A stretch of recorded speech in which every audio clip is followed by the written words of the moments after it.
look back at the history of post-independent Sri Lanka, probably this is the first time that the state, a government, has even taken this small initiative to facilitate government to work in the three languages, especially the two major languages of the three communities living in this, three main communities living in this country. It is a small initiative, but we hope that it will lead to many bigger things. We know that language is the major driving force of any people. It is the tool, the vehicle that all humans use to express themselves, to talk to each other, to communicate with each other, to express one's creativity through creative arts.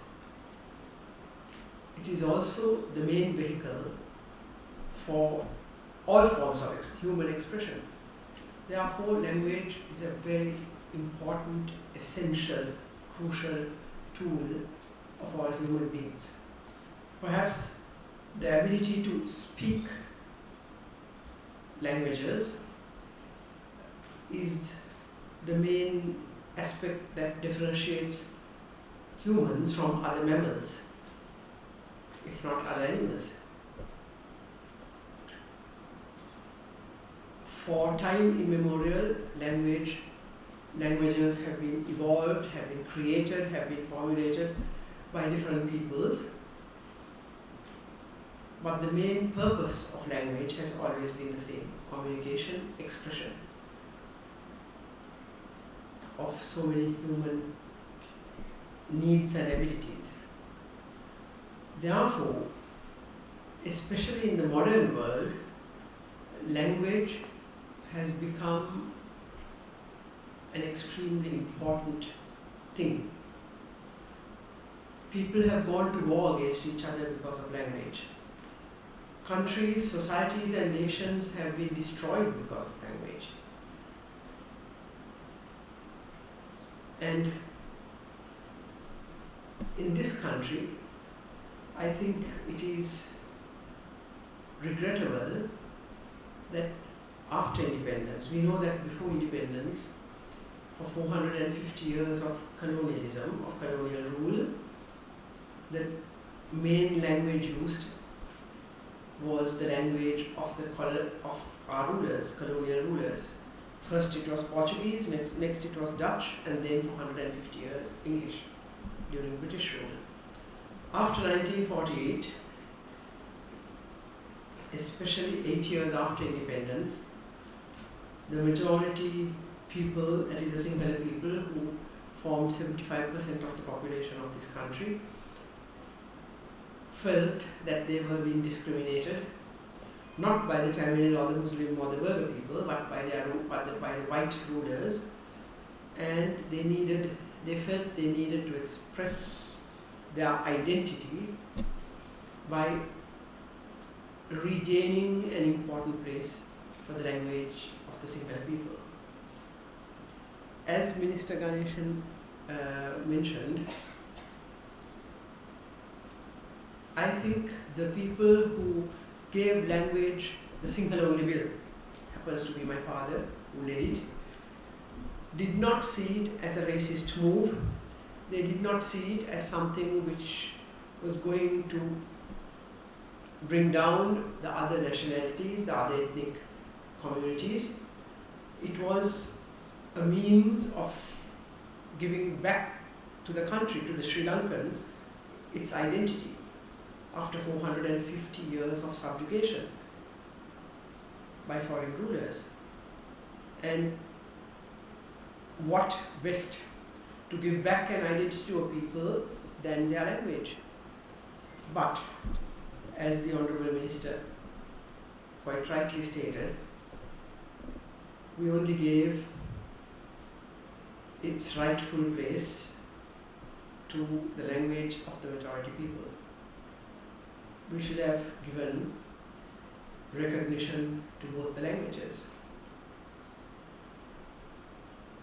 But probably some people realized, especially the leaders of the 1956 government that brought in Sinhala only, that the Tamil language also must be given recognition.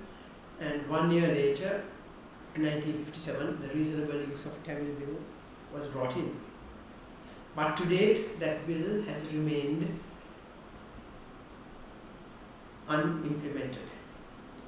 Every successive government in this country excelled in sweeping that bill under the carpet and not giving the Tamil language its rightful place. This has given the situation that in government, we do not have, in most government departments, in ministries, we do not have one single person who can work in the Tamil language. Not one single person. I looked at this when I first became president, and we realized this. We tried to recruit people. There was just a handful of Tamil Sri Lankans who held high positions in the public service. All the others had left the country because of the conflict, and new people did not join. On one hand, because the LTT prevented them, threatened them from joining the public service. On the other, because they left the country. We called for applications. We hardly got any applicants. Hardly anybody applied. The only Tamil speaking people who applied were, we even lowered the qualifications, were from the estate sector. They were recruited, but they refused to go to the north and east. Perhaps justifiably, because it was those areas were at war. Anyway, this was the situation. After this new government came in, the war had ended 5 or 6 years before. ONUR tried, that is our institution, tried to get the statistics from the Ministry of Public Administration. We tried hard for 1 year, we didn't get any statistics. I myself spoke to the secretary of that ministry, I'm sorry to say, many times. I know our Director General spoke to him, he went and sat with him, he wrote letters to him. They couldn't give us the number of Tamil public servants in the public service. This is to the extent to which the public service has completely crashed in this country in the last 1 decade. Anyway, we made some kind of statistics of our own, and we arrived at the figure of nearly 1,000 government and provincial council institutions.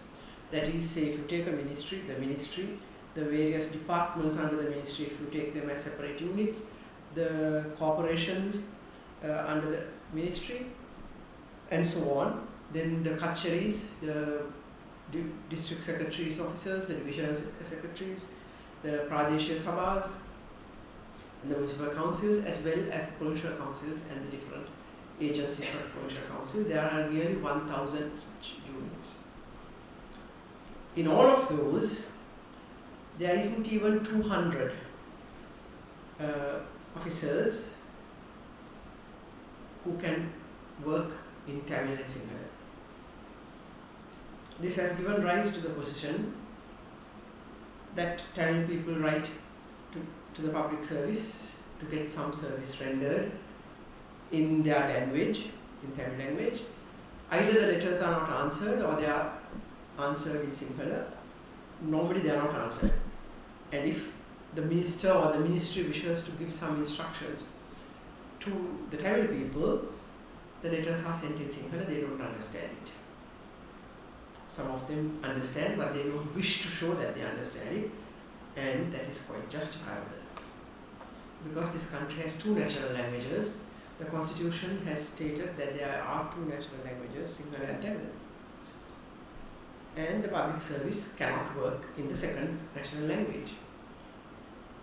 To blame are not the public servants, but successive governments that have governed this country. most of them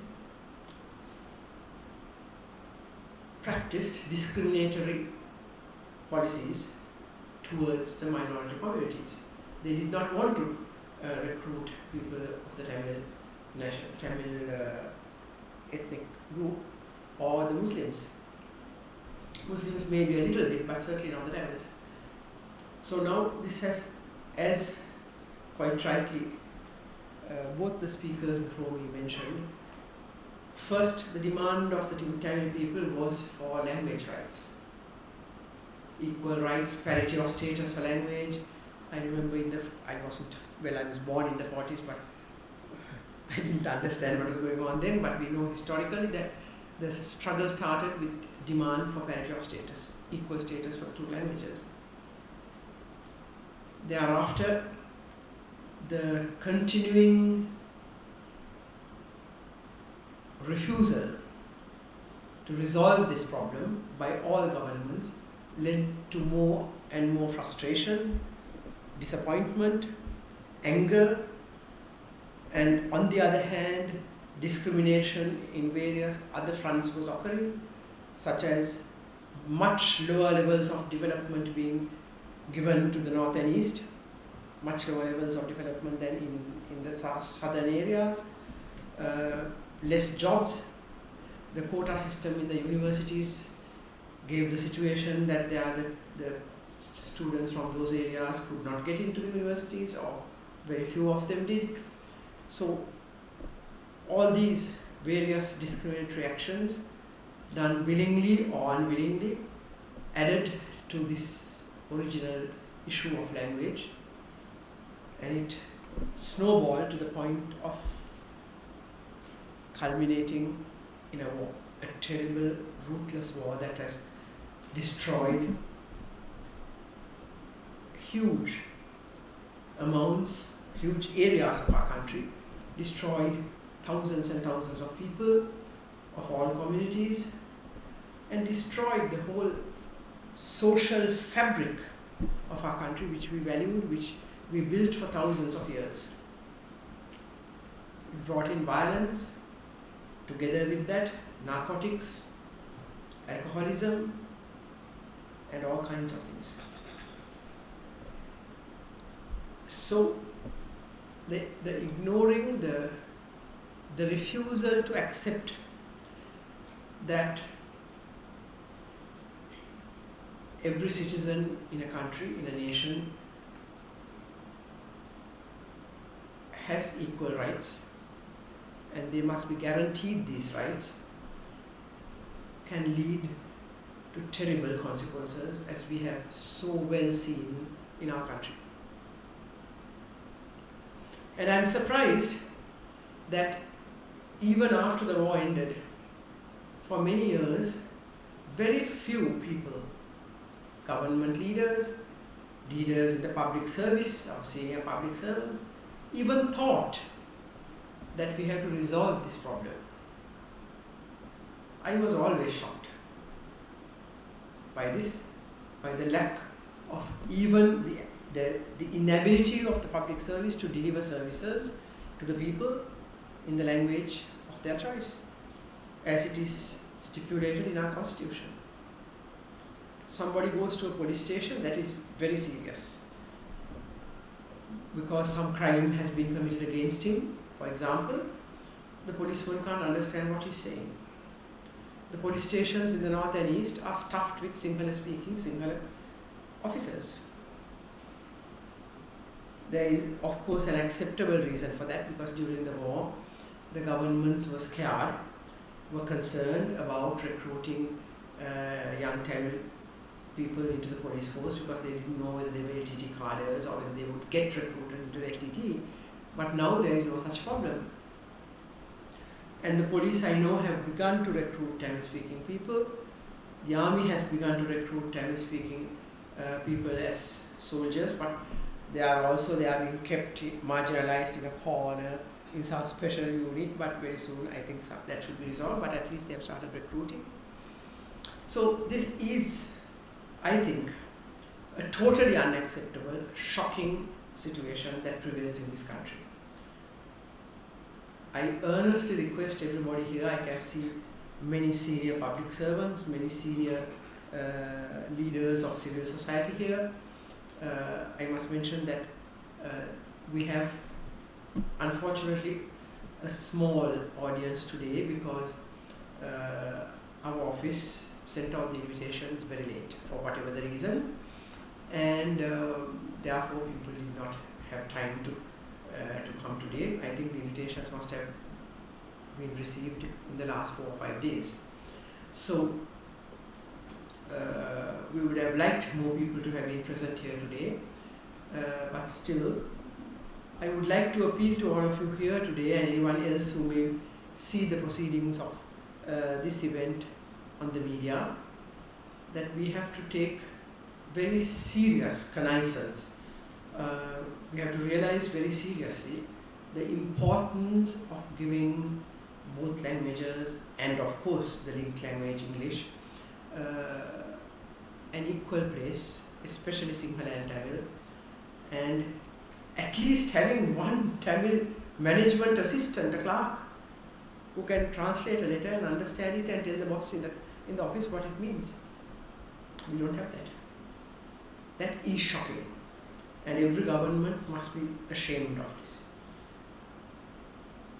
Therefore, I propose to the minister, we were talking about this, he has already thought about it, that you